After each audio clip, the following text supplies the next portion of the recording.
નમસ્કાર દર્શક મિત્રો, હું છું રૂપલ વણિચિયા. સંપૂર્ણ ન્યૂઝમાં આપનું સ્વાગત છે. પાલનપુર શહેરમાં પોલીસે ટ્રાફિક નિયમોનું પાલન ન કરનારા વાહન ચાલકો સામે વિશેષ ડ્રાઈવ હાથ ધરી છે. જિલ્લા પોલીસ વડાની સૂચના અનુસાર આ ડ્રાઈવમાં વિના નંબર પ્લેટ, બ્લેક ફિલ્મ અને હેલ્મેટ વગર વાહન ચલાવનારા લોકો સામે કડક કાર્યવાહી કરવામાં આવેલી છે. વિશેષ રૂપે જોરાવર પેલેસ સંકુલમાં આવેલી સરકારી કચેરીઓમાં ફરજ બજાવતા કર્મચારીઓ પણ આ કાર્યવાહીમાં બાકાત રહ્યા નથી. પોલીસ ઇન્સ્પેક્ટર અને તેમની ટીમે જોરાવર પેલેસ સંકુલમાં ગેટ પર ખાસ ચેકિંગ હાથ ધર્યું હતું. ટ્રાફિક નિયમોનું ઉલ્લંઘન કરનારા સરકારી કર્મચારીઓ સહિત તમામ વાહન ચાલકો પાસેથી નિયમ મુજબ દંડ વસૂલવામાં આવ્યો છે.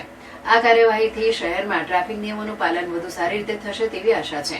આ અંગે પાલનપુર શહેર પશ્ચિમ પોલીસ સ્ટેશનના પીઆઈ PR મારુએ જણાવ્યું હતું કે એસપીની સૂચના મુજબ સમગ્ર બનાસકાંઠા જિલ્લામાં નંબર પ્લેટ વગરના વાહનો, બ્લેક ફિલ્મ અને આડેધડ ટુ વ્હીલર જે લોકો ચલાવે છે તેમની વિરુદ્ધ કડક કાર્યવાહી કરવામાં આવી રહી છે.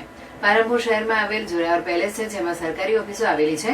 સરકારી કર્મચારીઓ જે કાયદાનું પાલન કરતા નથી, જેમના પર દંડની કાર્યવાહી કરવામાં આવી છે.